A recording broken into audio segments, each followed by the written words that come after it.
The Niagara Regional Police Service Board recently held a ceremony to help introduce its newest Deputy Police Chief, Bill Fordy.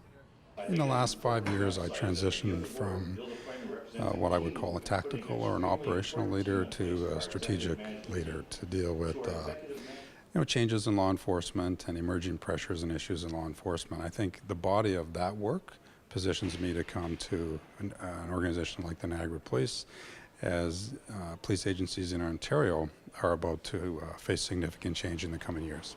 You have some significant experience surrounding policing changes and crime in British Columbia. Tell us about how you'll be able to help that here in Niagara.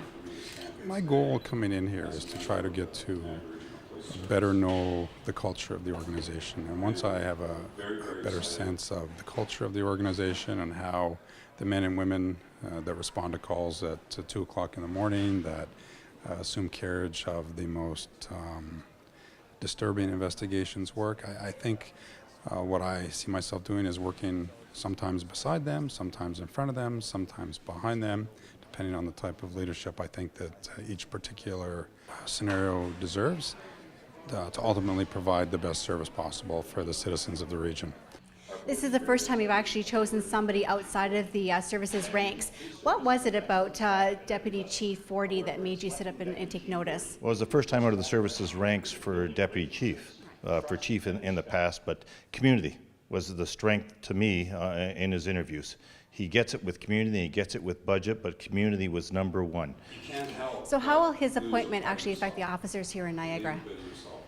Depending on who the chief is in the future, and I hope it's from within, but that's me talking with my own personal opinion, but just go the way he's been doing it out in the RCMP. He had a bigger service out with Surrey to run than what we have here. So I think he gets it, and he has to bring his own mannerisms in and think outside the box. And I know Brian McCulloch, the same thing. They both think outside the box, and that's what we're looking for, because things are changing too much, be it with terrorism, the internet crime, and things like this.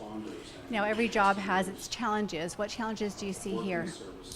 I think the challenges that the Niagara police face are similar or keeping with the challenges that every police agency in the country faces, frankly. Two of them. Number one is trust and confidence in police. How do we maintain public confidence in a time of increasing social media, accountability around spending of public monies? And the second issue facing the region is what I call the economics of policing, cost containment, matters relating to being able to provide an efficient, effective service in a way that is responsibly spending public dollars. I feel very privileged and very honored to join the organization.